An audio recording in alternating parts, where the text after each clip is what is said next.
dominicanos que se acercaron a ver, ellos venían en son de guerra, según ellos. Y le decían que ya esto se arregló, que entonces no hay ningún problema, que debían. Entonces, el que se acercaba le arrebataban las armas. Eso es lo que le informan a Camaño, y Camaño también simultáneamente informa que vienen avanzando unas tropas igual, que salen río de los barcos, vienen desde Aina hacia el centro de la ciudad. Ellos venían en pinza, se iban a juntar en algún punto. Esa fue la idea original que tenían ellos. Entonces Camaño por la radio llamó, comunicó por la radio y ordenó fuego, lo repitió 3 veces, a todos los combatientes, a todas las tropas norteamericanas. Ahí se inició la guerra patria. Y nos enfrentamos en ese momento, como a las 2:15 de la tarde del día 29, nos enfrentamos con norteamericanos. Y fue tan violento esto, que en lo que nosotros salimos de La Pina, esquina Canela, y llegamos en vehículo y rápido, medio a tráfico, a la zona del puente, ya prácticamente el combate había terminado. Se habían tomado un gran número de vehículos, de prisioneros y de muertos, y estaban en retirada combatiendo, nos mataron muchísima gente también, y estaban retirándose a toda prisa por el puente, las tropas que pudieron retirarse. Ahí prácticamente cogimos casi todos los vehículos que le agarramos a los norteamericanos en ese combate. Ese combate no lo conoce prácticamente nadie, que eso lo han ocultado siempre. Y la gente que participaba en esos combates, tanto en el del puente, el primero contra Wessing, como en ese segundo, no eran partidos políticos. Era un pueblo organizado en armas, enfrentando a la opresión que habíamos tenido toda la vida. Y por esto no se conoce como se conocen muchos otros hechos, en que sí participaron ya partidos políticos organizados, que hacen mucha propaganda. Además, el peso que teníamos nosotros de la propaganda norteamericana en contra del movimiento que estábamos haciendo. La guerra, ya que terminamos, los americanos se retiran y comenzamos ya sabiendo de que teníamos perfectamente, Camaño lo sospechaba desde hacía días, pero ya le decía a la gente y muchos no querían creerle. Y miren, ¿sabe que nos dejaron solos? Prácticamente cuando nos enfrentamos los americanos, nada más quedaron los combatientes que estaban organizando los comandos. Muchísima gente que había vuelto a salir, después que derrotamos a Wessing, volvió a salir huyendo. Los mismos que se mandaron cuando venían los tanques de Wessing, se volvieron a mandar. Yo recuerdo que Camaño me comisionó a mí esa tarde, en la tarde, para que unos comandos que habían desaparecido, sobre todo los del 14 de junio, que habían escondido todo, que me pusieron en contacto con ellos. Entonces, como yo no tenía mucho contacto, ni Camaño tampoco, con los del 14 de junio, que estaban en la parte sur de la ciudad, me valí de una persona que está viva, el ingeniero Francisco José García Juliá, un viejo amigo mío, compañero de estudio, que era así del 14, para que me habláramos con la gente del 14. Al final él consiguió una reunión en la casa de su abuelo, con gente del 14 y del MPD. Cuando yo fui a hablar con ellos, ya estaba oscureciendo, a darles instrucciones de que vamos a enfrentar a los norteamericanos, que esto, que aquello. Las personas que vinieron eran gente que yo no conocía a ninguno, eran gente de menores dentro del partido. Y yo quería hablar con los dirigentes. Yo pensaba que Fidelio Despradera era el máximo dirigente. Yo conocía tampoco lo que pasaba el 14 de junio, como había estado con Manolo y esas cosas. Y de ahí, como no resolvimos casi nada con la gente que vino, los emisarios que mandaron, el MPD no mandó a nadie. El 14 de junio mandó 3. Fui a donde unos amigos que vivían en la misma calle, un poco más arriba, donde nos reunimos con los emisarios. Y estando ahí, que era la casa de la familia Ibarra Ríos, que era un centro del 14 de junio, le digo a la hembra que murió de cáncer, le pregunto, le digo lo que está pasando, lo que nos ha pasado, que queremos vernos con los dirigentes del 14 de junio y que no aparece nadie. Entonces Luis, el que es juez, murió, Julito, el que es juez, me dice que sí, que en un edificio cercano ahí, frente al cementerio, ahí hay varios dirigentes, que ahí está Fidelio. Y yo quise ver a Fidelio y no pude ver a nadie, se escondieron todos. Y los militares que habían llegado, que se habían mandado antes, y los políticos también, que se habían mandado antes, volvieron otra vez. Lo que se mandaron el 27 se mandaron el 29.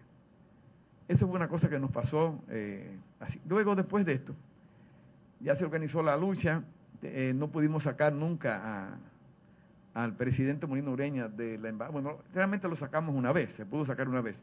Una vez a través de las personas más cercanas a él, que era el ingeniero o arquitecto Espaillat Anita, y Leopoldo Pérez, ellos que habían estado asilados con ellos en la embajada de Colombia, fueron a convencerlo de que saliera. Y él salió de la embajada de Colombia. Pero en el camino les dice a ellos, lo fueron a buscar en una ambulancia, que tenía que entrevistarse con el nuncio. Y cuando llegaron a la anunciatura, se quedaron afuera, el Chapio entró, y un rato después pasó en el carro del nuncio con la bandera desplegada diciéndole adiós al grupo, se volvió a asilar.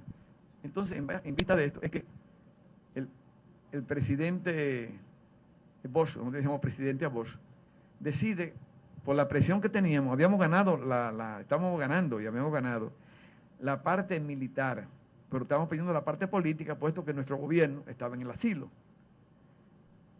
Entonces, al no tener nosotros una dirección política, y siendo Camaño había asumido, sin darse cuenta, la dirección militar y la dirección política del país y de la guerra, entonces es que Bosch, por consejo de los PRDistas que estaban en los que se quedaron, recomienda a Camaño ante su Congreso para que lo elijan presidente de la República hasta el año 1967, que terminaba el periodo de Juan Bosch. Ese Camaño electo el día 4, los norteamericanos eligen a Inver el día 7, tenemos dos gobiernos y seguimos la lucha durante 7 meses. El 3 de septiembre, después de una serie de arreglos y de conversaciones y de negociaciones, en la cual participa Camaño, su gobierno, básicamente ahí hubo 3 personas que fueron luego presidentes. Estaba Salvador Jorge Blanco, que se portó muy bien durante la contienda, Antonio Guzmán Fernández, y un fulano que no sabíamos nosotros, que era vicepresidente del partido de Balaguer, que es el presidente Héctor García Godoy, que fue a la postre el que resultó el presidente provisional. Y luego los norteamericanos, Camaño renuncia ante el pueblo el día 3 de septiembre en la fortaleza Osama, fue la más grande concentración que se hizo nunca aquí, en los tiempos de la guerra, y asume García Godoy. Y luego nos engañan. Las cosas que se habían comprometido dentro de lo que son las negociaciones, comenzaron a no cumplirlas, y esto culminó en gran parte en lo que fue la batalla del Matún, cuando fuimos a hacer un homenaje a Rafael Fernández Domínguez, y allá fuimos atacados por las tropas primero de Santiago, de la Fuerza Aérea, que éramos muy pocos nosotros, no pudieron, trajeron tropas de todos los sitios, de Mao, de La Vega, de San Francisco de Macorís, de Puerto Plata. Y este combate duró hasta que llegó la noche. Y ya Camaño tenía preparado para nosotros abandonar el hotel, que solamente entraban en las afueras de Santiago, rodeado de potreros, básicamente. Hoy que en el centro de la ciudad entraban en las afueras, íbamos a entrar a la ciudad para pelear desde dentro de la ciudad, con una parte del pueblo grande que nos estaba apoyando. Pues no se conoce aquí, por ejemplo, que ellos aparecieron 7 muertos en los potreros fuera del hotel. Y fueron gentes de Santiago que atacaron por la retaguardia a las tropas que nos combatían. Y no fueron 7, fueron decenas de personas que nos enfrentaron para apoyarnos, a veces con revólver, a veces con escopeta, a las tropas que nos atacaban, que llegaban a varios cientos. Entonces, los norteamericanos, como eso, hacíamos conexiones por teléfono, y ellos estaban enterados a través de la Codetel, que era de ellos, no sé cómo, no creo cómo se llamaba, ¿no? Nos permitían hablar todo lo que hicieran, pero nos espiaban y le informaban a su gobierno y a su gente. Decidieron ir rodear, antes que hiciera de noche, el hotel y pararon el combate. Y luego, ellos imponen a Joaquín Balaguer. Joaquín Balaguer, que era el presidente títere de Trujillo, el más servil de los presidentes que tuvo Trujillo, lo traen de Estados Unidos y en unas elecciones, un mamotreto hecho por las tropas de ocupación, eligen a Joaquín Balaguer en contra de Juan Bosch, presidente de la República. Y Bosch se prestó, según le explicó luego Camaño en Benidorm, a participar porque los norteamericanos, entre ellos un coronel nicaragüense, lo visitaron y le dijeron a Bosch que si él no participaba en las elecciones y darle una forma de pacificar el país, normalizar que ellos se iban a ir tan pronto el nuevo presidente asumiera, aquí iba a haber más muertos que en Indonesia. Y eran unos días antes, o unos meses antes, en Indonesia había muerto en una sola noche 400.000 personas, un baño de sangre que hubo en aquel país. Eso le dijo él a Camaño, por eso él participó sin salir de su casa en unas elecciones que tenía que perderlas, porque las hacían las tropas de ocupación y él era su candidato. Y así terminó prácticamente esa parte de lo que fue la Guerra de Abril. Si no hay otra cosa que decir, yo espero que comencemos la parte de preguntas y respuestas.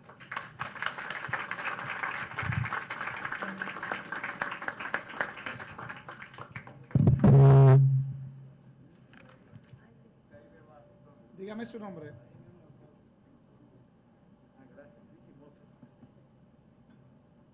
Otro más. Cuando dicen ustedes no explicaron algo, ustedes no están hablando. Estaba ahí del principio. Tengo dos personas.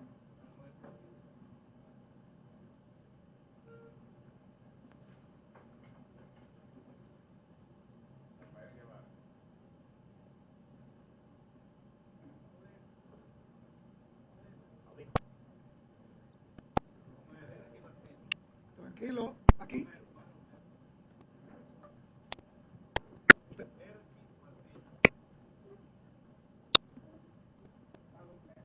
Amado.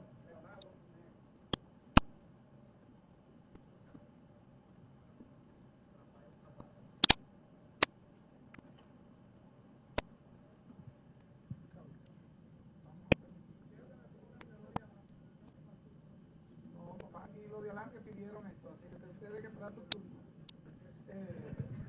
Viejo truco indio ese. Señores, tengo a Víctor Hugo, a José Pérez, a Manuel Camino, el profesor Manuel Camino, al profesor Guevara, a Paulino, a Romero, a Martínez, Leonardo Tineo, Zapata en ese mismo orden. Y recuerden que tenemos 1 hora y media de conferencia y por consiguiente 0 intervenciones que sustituyan a la anterior. Preguntas concretas. Víctor Hugo. Muy buenas. Don Claudio, estimo mucho su exposición, aunque no estuve desde el principio.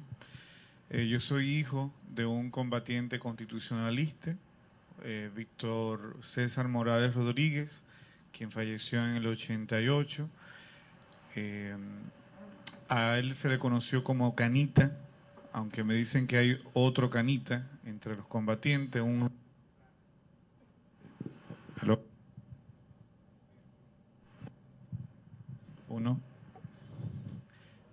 Uno. Parece que se va la sintonía cuando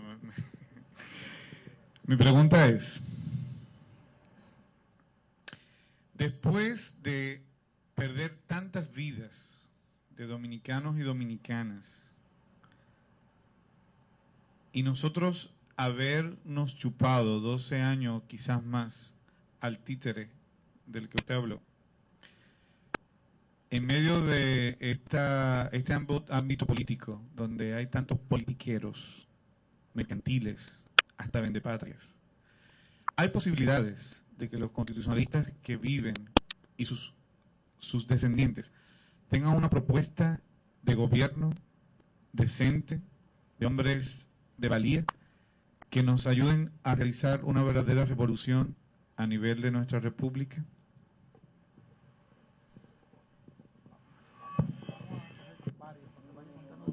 Me pierdo. Ay, no, 1-1. Varios, 1-1. No. Sí, cómo no. Su pregunta realmente me inquieta y me gusta. Las ideas de la guerra son las ideas de Fernández Domínguez, son las ideas de Camaño y de hombres como ellos, que solamente querían para nuestro país el bien, en toda forma. Si esas ideas podemos nosotros, y están ahí escritas, y aquí hay gente que las vio, gente que las oyó, gente que las conoció, gente que las conoce, si podemos instrumentar nosotros, que esas ideas se pongan en práctica, ahora, modernizándola a esta etapa, seguro que podemos lograr un gobierno muy superior a todo lo que hemos tenido, sobre todo que los gobiernos que hemos tenido, casi sin excepción, han sido gobiernos muy malos. Entonces, no solamente yo pienso que son nosotros que participamos en la guerra, que hay varios, sino son las ideas de los hombres que participamos en la guerra, la que hay que traer ahora a este momento. Y ese es el papel que hacemos nosotros en la fundación, de que estos hombres, estos hechos, esta entrega total, en una sola línea de dignidad y mejoramiento de la nación, se lleve a cabo. Si usted piensa bien, si pensamos bien este asunto, los dominicanos, en una inmensa mayoría, no nos engañemos, son gente muy buena, mujeres y hombres muy buenos, pero estamos arropados por una claque que nace en la segunda ocupación militar norteamericana, que Balaguer fue su máximo exponente, pero todos siguen a Balaguer. Y esa oligarquía, que es ladrona y corrupta, es la que maneja el país y la que nos tiene a todos sumidos en grandes problemas, desde la luz hasta los caminos vecinales. Entonces, las ideas de estos hombres son incompatibles con la explotación que se está haciendo a nuestro país desde hace más de 40 años. Los males que nosotros nos levantamos a combatir con Camaño a la cabeza, hoy están todos esos males, muchos agrandados, y nuevos males, como son la falta de energía eléctrica real en la población, la droga, la inseguridad nacional. Usted no puede salir en una parte que no tenga problemas muy serios en cuanto a que a usted le pasa o le pasa a personas cercanas a usted, que por un celular, por una cartera, por cualquier cosa, matan a una persona. Yo tengo 4 hijos en la ciudad que estudian y trabajan, y me han asaltado 2. Es decir, y mis hijos usan armas, pero se le aparecen 4 y les van encima. Entonces, de este tipo de cosas, somos culpables todos, porque hemos echado a un lado y hemos dejado a un grupo realmente que no es la mayoría nacional, que rija los destinos del país. Entonces, si las ideas de los hombres del 65, sin excepción, las ponemos en práctica, posiblemente haya un gran gobierno. José Pérez.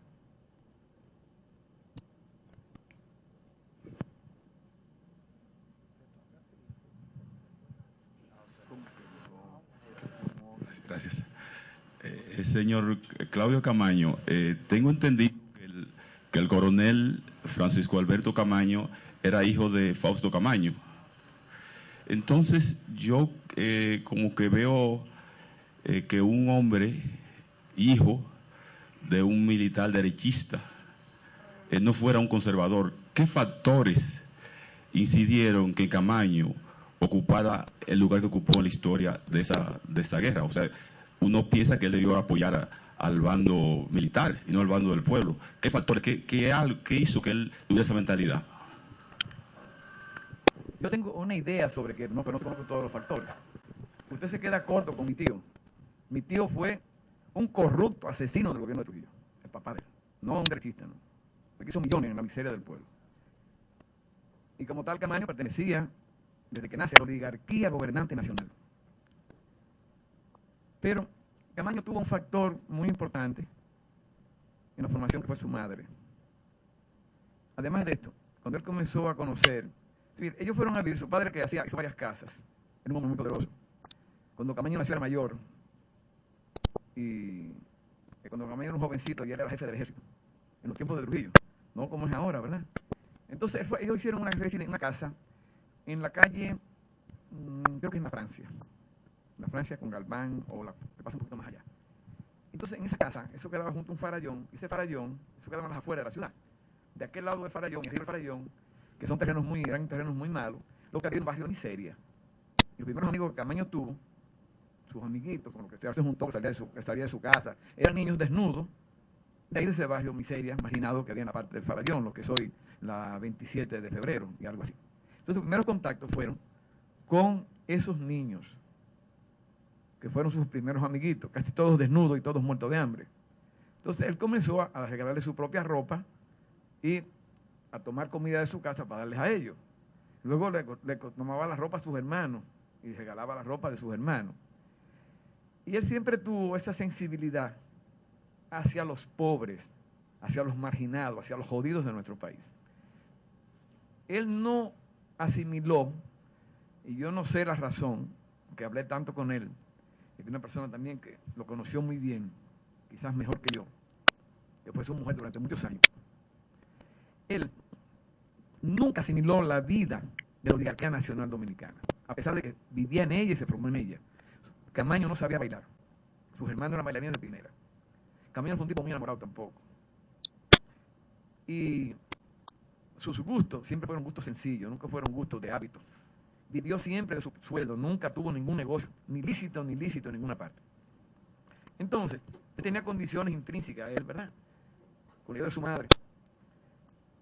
Fue una persona muy religiosa en esa parte de su vida, que lo llevaron a sentirse sumamente indignado con lo que pasaba en el país. Miren, por ejemplo, cuando él tuvo que verse envuelto en Palmasola, que él participa en Palmasola, es el jefe de las tropas de la policía que va a Palmasola, que hicieron aquel genocidio.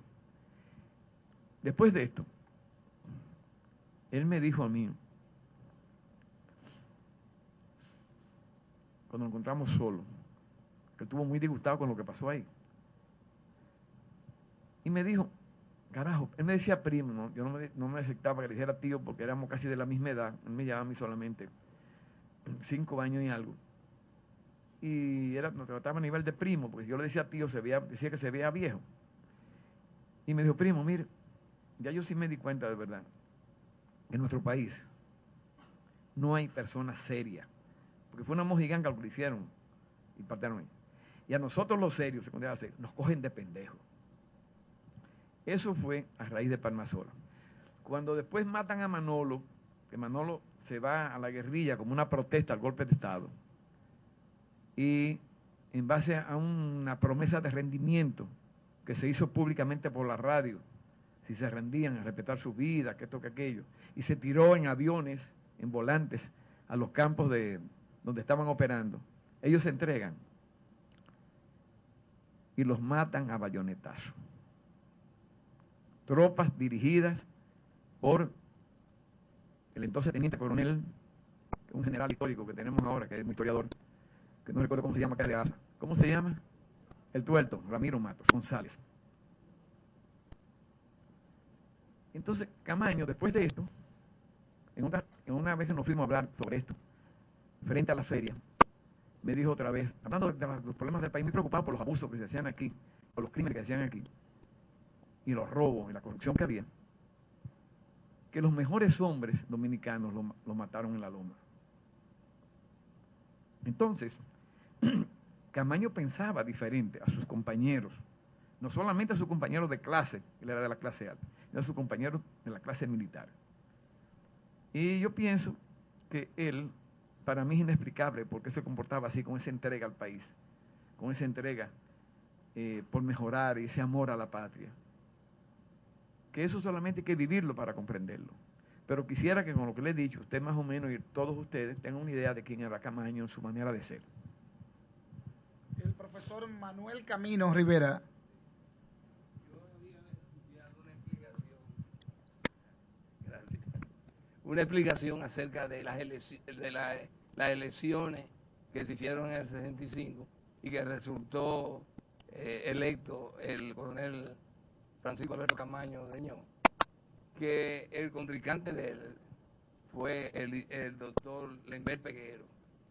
Digo, fue contrincante en el sentido de que en unas elecciones, para que haya elecciones, tiene que haber partes contrarias, porque si todos piensan igual, no es posible que se llame eso elecciones.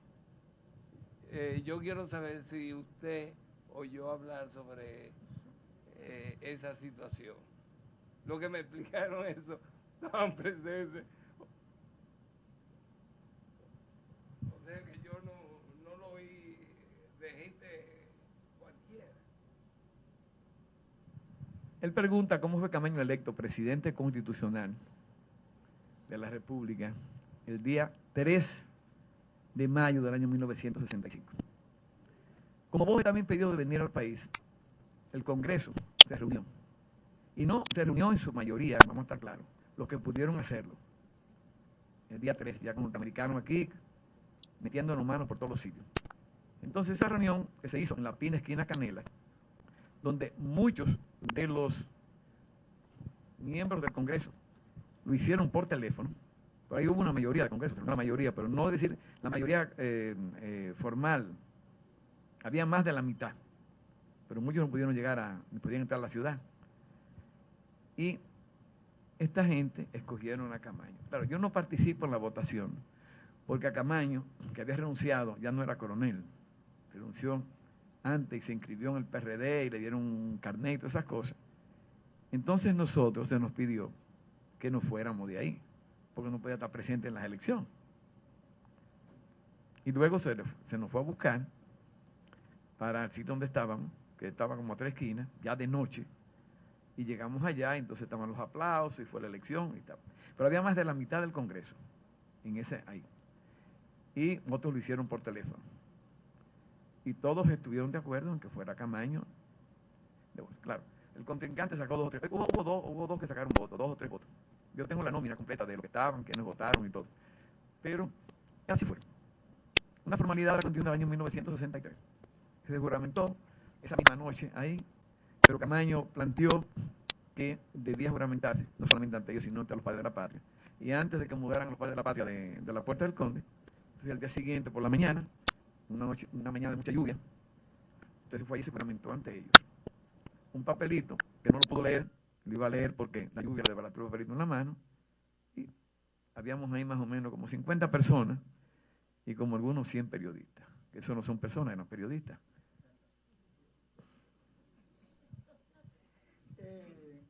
Vamos a dar el turno al ex combatiente constitucionalista José del Carmen Paulino.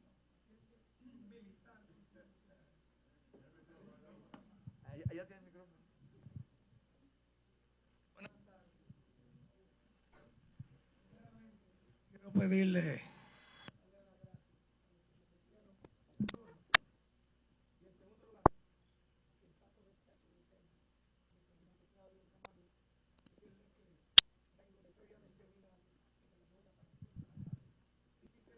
aquí para cumplir.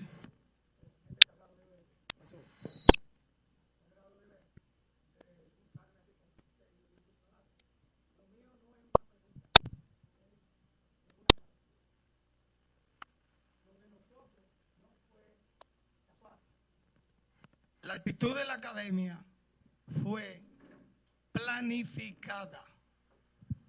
Cuando los cadetes del tercer año llamamos la atención al subdirector de la academia, después de oír la cinta del comandante La Chapelle que nos llamara a los cadetes para que nos uniéramos al movimiento constitucionalista, llamamos la atención al mayor Contín, quien era el oficial superior, siendo subdirector, ya que el director se encontraba en el palacio, el coronel Pedro Merano Viera, y le dijimos que ya sabíamos que se estaba peleando en la ciudad, que se había derrocado el gobierno del triunviro y que el coronel Camaño estaba al mando de las tropas constitucionalistas y que queríamos saber su posición, porque de lo contrario lo hacíamos preso en ese instante. Estábamos claros.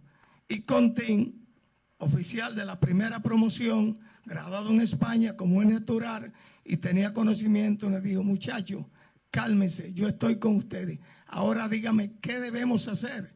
Y ahí fue que le planteamos que fuera a donde el general Wessing y buscar un pase, ya que la academia militar se encontraba rodeada de tanques y de soldados del CEFA, y los servicios lo estaban haciendo los guardias del CEFA y la puerta principal ocupada por guardias del CEFA.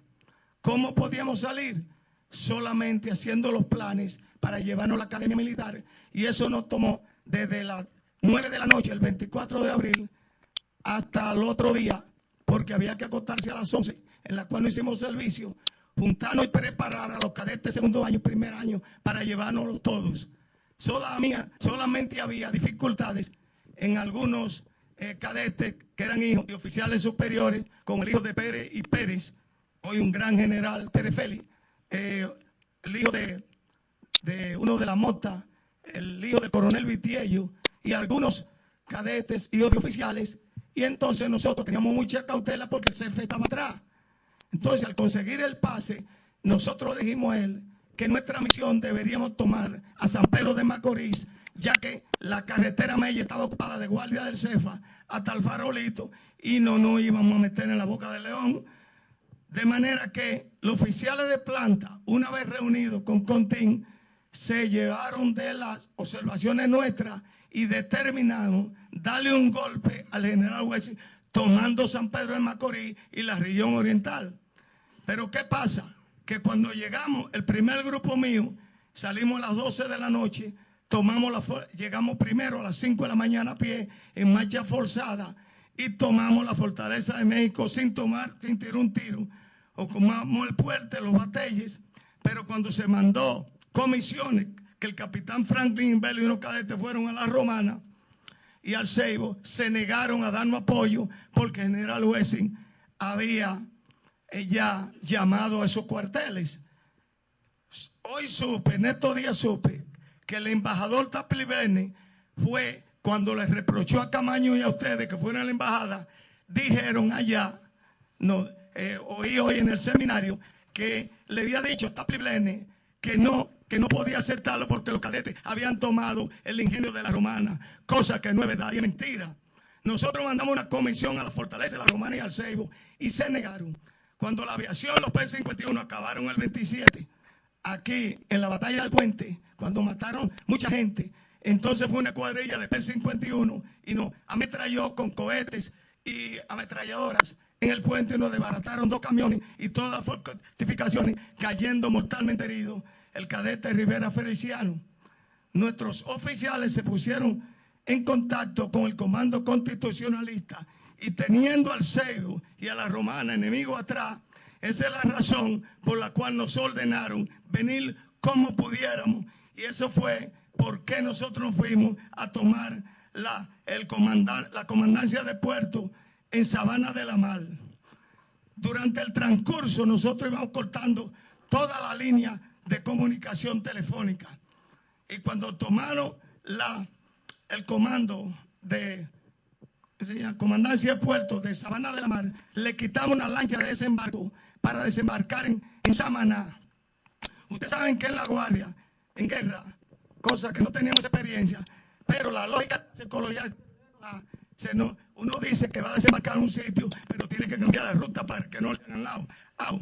A 2 millas náuticas, recuerdo que el capitán Jerry Arismendi le puso una ametralladora Thompson al sargento que comandaba la embarcación y le dijo: desembarqueme en Sancho, le vuelo la cabeza. Supimos que nos estaban esperando con ametralladora en las playas, y a las 3 de la mañana, cruzando la bahía de Samaná, le pasamos un portaavión americano y apagamos las luces, y ya andaban los vampiros y los P-51 buscándonos. Esa aclaración la digo porque muchas veces a nosotros se nos ha dicho que los cadetes salimos huyendo. Nosotros, por ideal del patriotismo, pudiéramos vernos quedar en la academia. Sin embargo, como éramos formados por Fernández Domínguez, tomamos esa decisión, y la decisión estaba clara, que era tomar a San Pedro de Macorís y tirar la proclama para avisarle al comando constitucionalista que ya habíamos ocupado San Pedro y que estábamos con la revolución. Muchas gracias.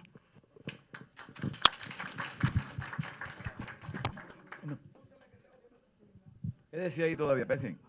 Miren, nunca se dijo en la embajada, en lo que estuve ahí, que habían tomado los cadetes a la Romana, sino que el mayor Miguel Bucareli Méndez, que era el comandante militar de la Romana, pidió autorización para entregar armas a la puebla romana que rodeaba la fortaleza. Pero nunca se habló en la embajada de eso. Así que eso es una falsedad.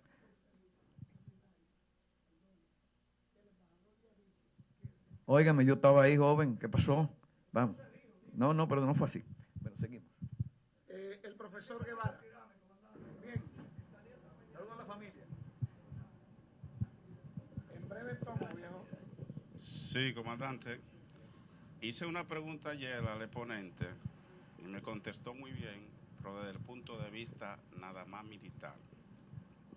Hoy se la hago a usted para ver si me la responde. Claro, no le voy a poner condición, pero la quiero hacer desde el punto de vista político.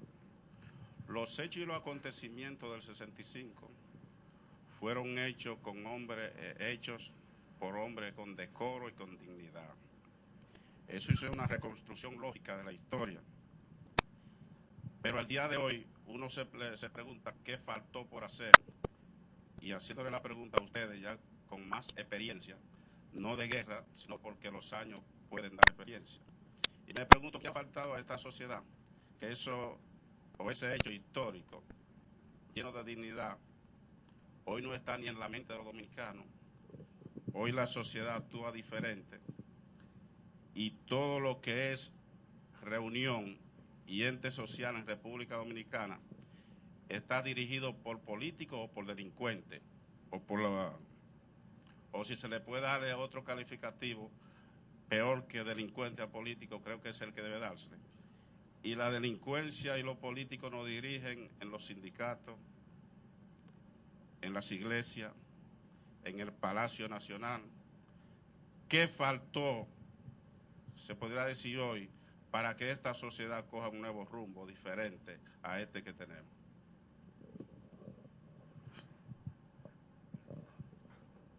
Nunca he sido político, pero vamos a ver qué le digo. Miren, aquí no faltó nada, aquí lo que sobró fue la intervención militar de los Estados Unidos. Eso fue lo que dio al traste con toda la ilusión, todo el empeño, toda la sangre que se derramó en el año 65. Entonces, nos impone un gobierno que era un gobierno, prácticamente un gobernador de los Estados Unidos. Y este personaje, que ha sido la persona más corrupta que hemos tenido en la historia moderna, dirigido, preparado por los Estados Unidos, llenó el ámbito nacional con el apoyo de los Estados Unidos durante casi 3 décadas. Y los partidos políticos que tenemos ahora, todos tratan de imitar el éxito que tuvo Joaquín Balaguer. Por eso es que la corrupción, que se roba la felicidad, se roba el desarrollo, se roba el respeto de los dominicanos, no tiene un solo preso, no hay un solo maldito corrupto preso, porque el sistema que nos impusieron a través de Joaquín Balaguer hoy sigue imperando en República Dominicana. La corrupción es la dueña de la nación. Y hay algo más, que es lo que se está acercando ahora. Los Estados Unidos ya no pretenden robarnos las tierras, ni el trabajo, ni la materia prima que tenemos en el suelo o fuera del suelo, sino los norteamericanos quieren que un país como el nuestro, tan cercano a ellos, que quede en el centro de las comunicaciones. Bienvenido, Rafael Oviedo, llegó usted muy temprano. Nos roban las comunicaciones. Digo, estamos en el centro de las comunicaciones, que este país pasa a ser un país básicamente de servicio dentro de lo que es la globalización de la economía mundial que viene impuesta. Y hoy lo que fuimos para ellos muy beneficioso en el pasado, hoy lo que quieren de nosotros es que seamos un país más desarrollado, que tengamos capacidad de comprar y de servirles a ellos en el turismo, la banca, etcétera, etcétera. Entonces, hoy tenemos un país que se está disociando de lo que fue en un principio, hace 40 años, los intereses norteamericanos aquí. Y aún no nos damos cuenta nosotros de que hoy por hoy los norteamericanos tienen otros intereses que no son la explotación formal y brutal que cometieron hasta hace 40 años de pueblos como el nuestro. El señor Romero.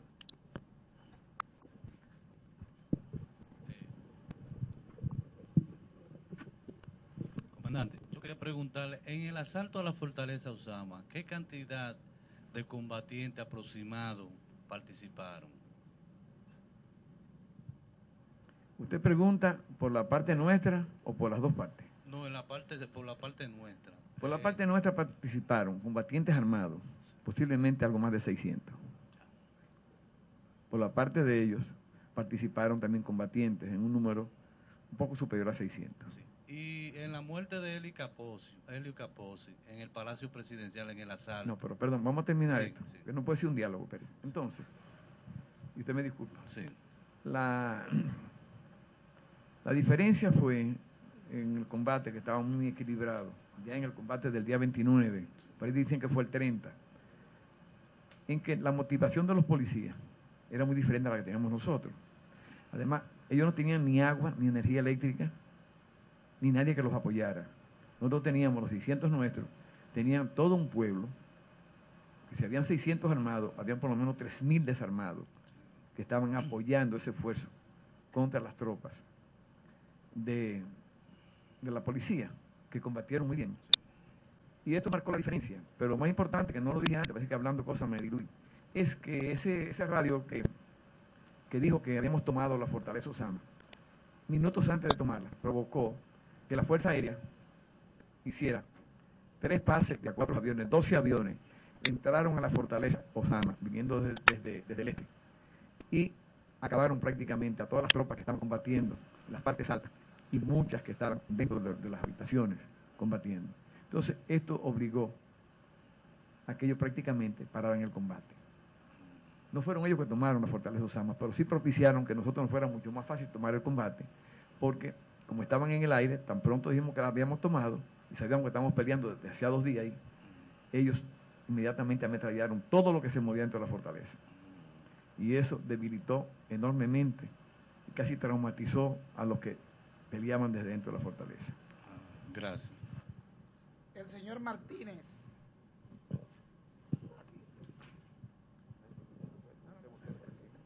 Buenas tardes, mi nombre es Delqui Martínez, para los que no lo recuerdan. Coronel Claudio Camaño.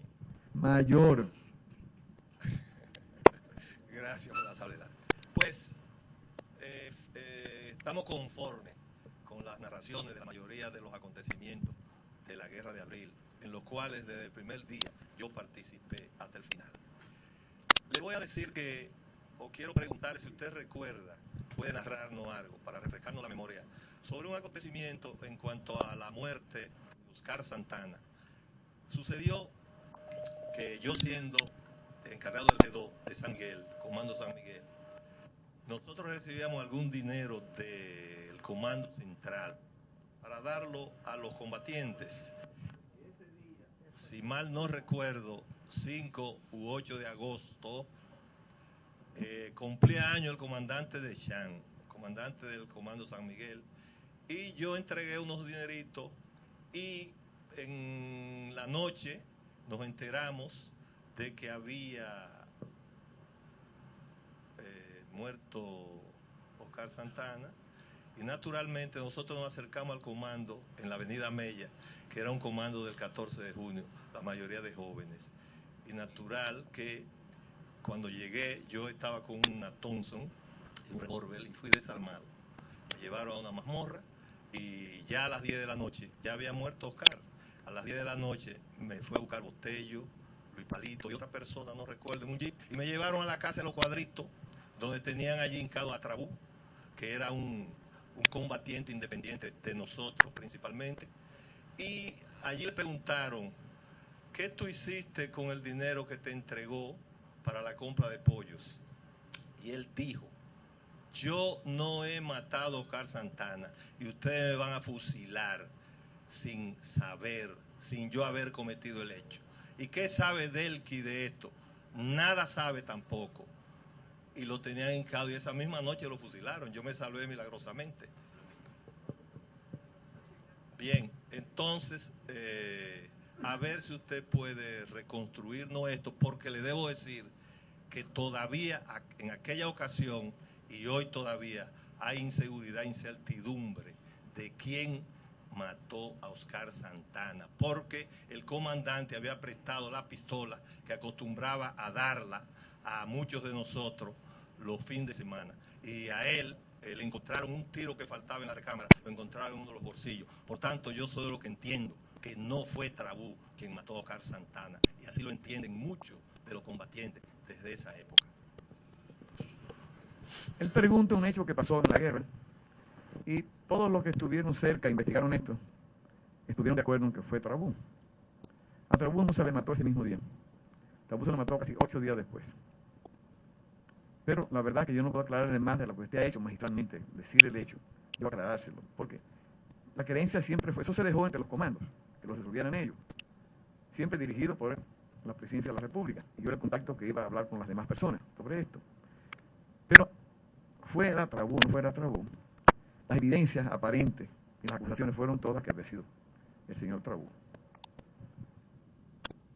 Leonardo Tineo. Bueno, claro. Simplemente eso, aclarar qué tiene en su mente de dos situaciones. En Santiago, cuando ustedes fueron atacados, salieron de la iglesia, fueron al cementerio, sonaron los disparos del edificio de 3 pisos que había. Todo el mundo salió huyendo. Ahí se demostró cuando se subió en la tumba llamando a la gente y la serenidad tremenda de Laura Fernández con sus hijos cuando comenzaron a recoger a la gente al hotel. Cuando comenzó el ataque al hotel, se sabe exactamente quién dio esa orden, porque no vino de García Colonia en la presidencia.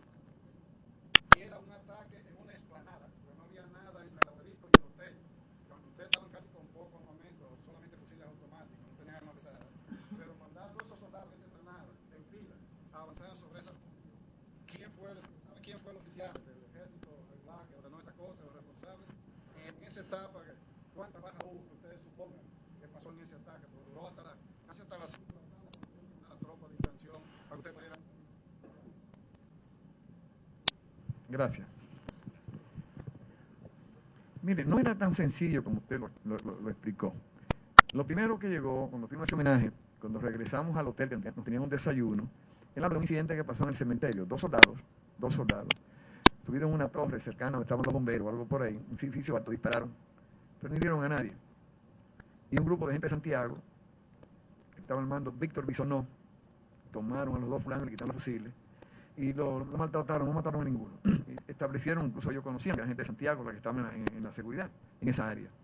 Luego cuando fuimos al hotel, a un desayuno, donde nos esperaban allá más o menos casi 1000 personas, incluyendo niños y cosas así, que participaron muchísimas escuelas, también nosotros en la primera parte, hubo un desfile desde la iglesia de la Altagracia hasta el cementerio, que prácticamente la gran masa eran estudiantes de las escuelas de Santiago, uniformados y todo. Entonces cuando llegamos al hotel, al desayuno, donde nos esperaban una gran cantidad de personas de Santiago, y estando nosotros, Camaño y unos alrededor de la piscina, hablando con un sacerdote, comenzó una balacera que nos sorprendió a todos. Y esto fue un camión de volteo que llegó con un pelotón al mando de un teniente, que hoy se llamaba Meneito el teniente, y se situó en la esquina, porque antes el hotel quedaba en las afueras, subiendo, hoy se baja de esa calle, no se sube, en la esquina noroeste del hotel, ahí se paró el camión, lo que había alrededor, la explanada estaba al frente, y lo que había alrededor, después hacia el sur, hacia el sureste, era un potrero. Se apiaron ahí los 40 hombres y fueron a las ventanas desde fuera y comenzaron a disparar todos. Y ahí comenzó el combate con ellos. Simultáneamente yo pensaba que esa gente nos iban a apabullar, los 40 soldados al mando del tal Meneito. Pero como no pudieron, prácticamente matamos casi todos los soldados, entonces fue cuando comenzó la cosa en grande. Entonces sí, hubo un despliegue de tropas, no solamente en la explanada que había delante, que eso lo habían hecho con tractores, habían allanado eso, y fue lo que lo usábamos para practicar los desfiles, estando en Santiago. Ahí va la fuerza, el ejército, en este caso la policía de Mona también entró, y entré yo con la policía, a practicar ahí esa explanada en las afueras de la ciudad, las órdenes de marcha para los desfiles. Entonces, situaron una serie de armas pesadas en la base y en algunas partes más altas del monumento que hoy se llama a los héroes de la Restauración, y trajeron tropas que avanzaron por la explanada, que no tenían ninguna protección, y esas tropas también fueron abatidas casi todas. Entonces luego trajeron más tropas y más tanques y rodearon el hotel completo. Entonces peleamos rodeados. Y se acabó, como les dije, en la tarde, cuando los norteamericanos llegaron, en un grupo grande, llegó un coronel, y ellos podían ser algunos 800.000, también apoyados por varios helicópteros, y se interpusieron, rodearon el hotel y retiraron las tropas dominicanas, que estaban muy ofendidas. Los muertos que dijeron ellos, no nosotros, ellos reconocieron en un principio que habían tenido 41 muertos, luego al final 106, posiblemente fueron más. nosotros recuperamos más de 100 fusiles y no los recuperamos todos. Es decir, que fue un combate largo, sangriento, comenzó como a las 9 y acabó después de las 5 de la tarde. Rafael Zapata. Sí, muy buenas noches a todas y todos. Mayor Camaño, le confieso que el haber asistido a esta conferencia será una experiencia inolvidable para mi vida por los grandes conocimientos que logré insertarle a mi intelecto debido a su gran disertación. Mi pregunta es la siguiente. A su juicio, ¿cuáles fueron las estrategias claves que les permitieron a los constitucionalistas vencer el ejército de Oessing, a pesar de estos contar con tan pocas armas en comparación con sus adversarios? Es cuanto. Antes de terminar de contestar, usted debo contestarle que se me quedó una pregunta. ¿Quién dirigió todo aquello? Quien mandó todo esto fue el secretario de las Fuerzas Armadas, que en su momento era el comodoro Francisco Javier Rivera Caminero. Fue el que ordenó todo esto. Ahora, localmente la dirigió un coronel de la Fuerza Aérea, que no recuerdo su apellido, su nombre ahora, que era de Moca, un piloto de Moca, fue el que dirigió la primera parte de los ataques allá en Santiago. Pero esto fue una cosa que la preparó el secretario de las Fuerzas Armadas y el presidente, que era un presidente puesto por los americanos, no tenía gran ascendencia sobre los militares. Entonces, mire, la diferencia que marcó, esta es la última pregunta que tenemos en lista, la diferencia que marcó que nosotros con tan pocos elementos, con tanta deserción en el campo nuestro, porque miren, solamente quedó la dirección política del PRD, quedó el más alto dirigente, fue el señor Suberví, uno que había sido ministro de Educación de Juan Bosch, no de Juan Bosch, de Barahona. Después todos los dirigentes se mandaron, todos sin excepción. Ese fue el más alto que quedó y algunos cuadros medios que quedaron. Y del ejército, le voy a decir en el puente cuánto estuvimos. Yo era de la policía. Habían 2 policías, pero del ejército estaba Camaño, que era de la Fuerza Aérea, Montearache, que era de la Marina, Marta Hernández, que era de la policía, Fabio Chestaro, que era del ejército, había sido del ejército, Elías Bisonó, mira, gracias, que era del ejército.